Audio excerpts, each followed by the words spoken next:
Okay, Tony, just tell me one thing. What is it, boss? How can you make a game like Ghost of Tsushima even better? I have no idea, boss. Yeah.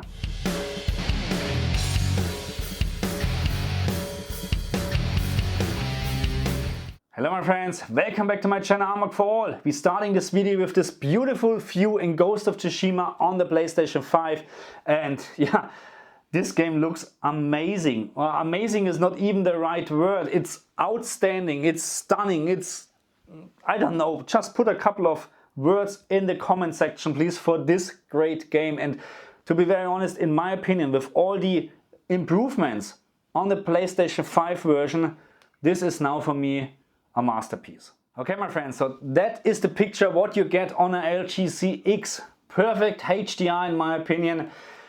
Wow, and I'm quite sure you already watched Digital Foundry and all the other big gaming channels.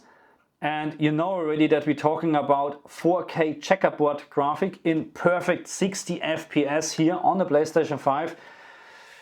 Wow. Okay, so I'm not going to actually compare this to PlayStation 4 or PlayStation 4 Pro version. The only thing what I can tell you is actually that yes, I can see a difference, but you can easily do this on your own actually, because when we go to the menu, and this is something what I don't understand, is we have here our performance switch where we can actually change to better frame rate, and this gives you exactly the same resolution as in the backwards compatibility mode from the PlayStation 5 back then, which was around maybe 1800p or whatever, and now we're talking about 4K with checkerboard resolution. So you can actually try it on your own, but to be very honest, there's no point if you own a PlayStation 5 to play this in a different mode as higher resolution.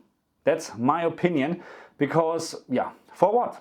60 FPS, perfect 60 FPS according to Digital Foundry, and I have to say I haven't found any hiccups so far. I just maybe played 1 hour so far, not like 5-6 hours, but this is amazing. This is amazing, and not just like the visuals, which of course are improved on the PlayStation 5. There are a couple of more things, and I would say we're talking about controls. But again, before we start talking about controls, HDR. We're talking about HDR a little bit later, but this is just wow. Okay, anyway, controls. So what I had, or issues in the PlayStation, on the PlayStation 4 version, I was a little bit not happy, quite happy with the controls, because you attacked with X and square and whatsoever, and you had to block with R1. I think it was R1. And now we have actually more options to change our controls, and we have actually, I'm not quite sure if there was a left-handed version before, but now we have melee alternate, which gives us actually really the controls or the possibility to attack with R1 and R2 as in many other games, which is in my opinion much better. And now we can actually block with L1, which is also in my opinion much better. So with those controls actually I found the fights much easier, not much easier, but more fluent, if you get my point. Because those controls are most likely the same like in Demon's Souls and other games. Very, you get very easily used to it, and I really like this. And this is not the only thing. Now we have actually something like target lock, which we haven't had in the PlayStation or on the PlayStation 4 version, and I quite sure that all those things are coming to the PlayStation 4 version as well, or if they are already there, I haven't checked, to be very honest, I haven't checked, but this is great. We have now a target lock, and we have actually off on, which then you have to toggle by yourself, or we have swap on defeat, which means as soon as you defeated one, it will toggle someone else, close by of course. And this is really great, and not just like this. Because of the PlayStation 5 controller, we have a lot of haptic feedback, and this is just amazing. Especially when you use the arrows, now you have the trigger functions here, which is really just great in a game like this. And most of my viewers actually know me, I really don't like this function in shooter games, because it is just a little bit too, it takes too much time to press it in my opinion. But for games like this, or racing games, this is a great feature. And not just like this, you have a lot of rumble. It really makes more out of the controller. This game feels with the PlayStation 5 controller, yeah, much better than with the PlayStation 4 controller. Okay, we had controllers so far, we had visuals, loading times. Loading times, yeah, that's a good topic. Loading times, PlayStation 5 version, non-existent in my opinion. So let's try just fast travel. Let's fast travel here. And yeah, we have to wait probably 2 seconds. So what is more impressive is actually when you go to the main menu and you continue the game, or you start the game and then you just continue the game. There are almost non-existing loading times. That's it. It is just amazing.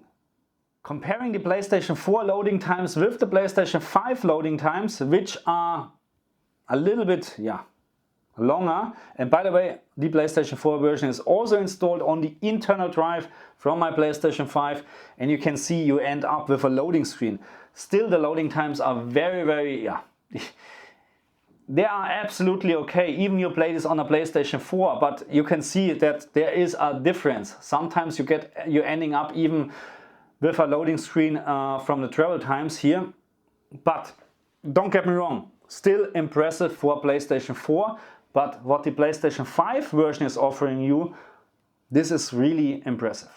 Okay, so let's talk about HDR, HDRG, dynamic tone mapping, and so on and so on. And thanks God, there is nothing new actually. So this is the same outcome as we had on the PlayStation 4 version or the PlayStation 5 PC version, backwards compatibility mode. And you have really no idea how hard this word is for me to pronounce actually. But anyway, so I made already a video about this where I'm just talking about the HDR from this game, so I would actually recommend to watch this. And what I have done in this video, I had a recommendation that you should use brightness level at 70, and I'm not quite sure if I mentioned that this counts really just in a bright room for me, because if you play in a dark room, 70 is of course too much.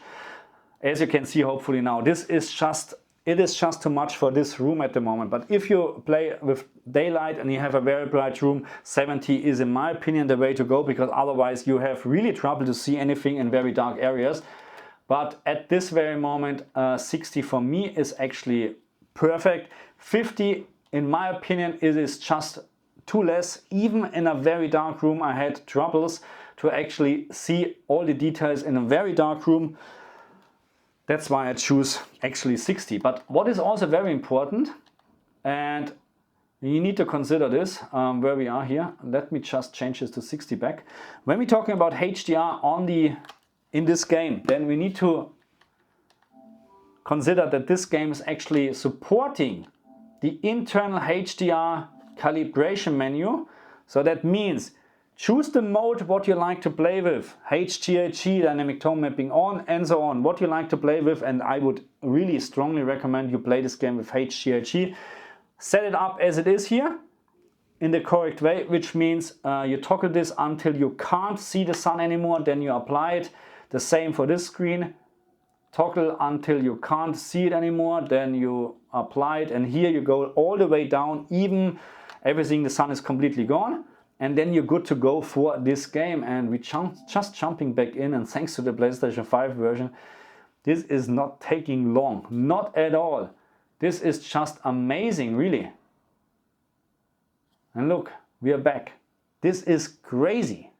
Okay, so that's for this video, and nah, actually not, because there's of course something new as well. We have a new island, but if you like to see some pictures now, gameplay, not here, okay, not on this channel. I'm not spoiling anything from the new island and to be very honest, I haven't seen it as well. So I'm on my way to the island. I will explore it on my way or on my own, but I will not share any pictures, because really you should experience this on your own, because there will be nothing new in terms of HDR controls or whatsoever. It's really just a new island, and I'm looking forward to play this as well. So for you to understand what you have to do to get to the new island is actually you have to process level act 2, and then you get a new tale on the map or whatever, and the tale is actually called Journey into the Past. So okay, process act 2 on the you get a new tile on the world map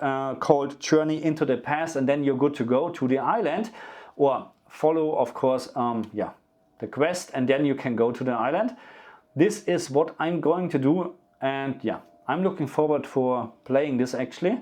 And again, you're not seeing anything from the island here on this channel, probably maybe at some later point, but I really don't want to spoil anything complete new, because I'm very sure everybody has seen this so far, and I just love it. Look at this HDR, look at this HDR, and I'm so looking forward for, really, in the very beginning, I have to say this, the very beginning, HDR was for me too bright. It was just, something was not right. But I'm very sure I played the wrong games. Full stop. Because with the right games like this, Ghost of Tsushima, or other games like Days Gone, or we have Demon's Souls, and so on and so on, those are great games for HDR. You end up with something like this, and there's no way that you like to go back to SDR. Full stop. Everybody who's saying HDR is crap and he likes to play in SDR, haven't experienced HDR on a proper TV or proper monitor, because that's the point. Because my cheap LCD in the living room are also supporting HDR 400, and if I'm playing this in HDR on the TV, I really rather go back to SDR, because it really looks like crap. But this on the LG CX is fantastic, and I'm really looking forward for new TVs with a little bit of a higher peak brightness, a little bit, maybe 1000 nits, 1000 candela, because I think at some point it is just too much. Because just imagine you have this bright object now here with 2000 candela, it will burn your eyes. Okay, it is just at some point too much, but this is just amazing. The whole colors from this game on my TV, outstanding. So I think that's for this video. I covered everything, I think. Yeah, I think so. And if not, just put it in the comments what I maybe forgot, and I will answer. I try to answer all the comments. And yeah, if you just recently bought a PlayStation 5 and you have no idea what games you should get, this is a must buy, must play, a must have, full stop. Even you just put it in your cabinet or whatever, but you should have, or you should own this game, in my opinion. Amazing. Okay, so that's for me. Thank you very much for watching me, and if you're new to my channel, as always, do me the favor, subscribe, and I see you guys next time. Bye.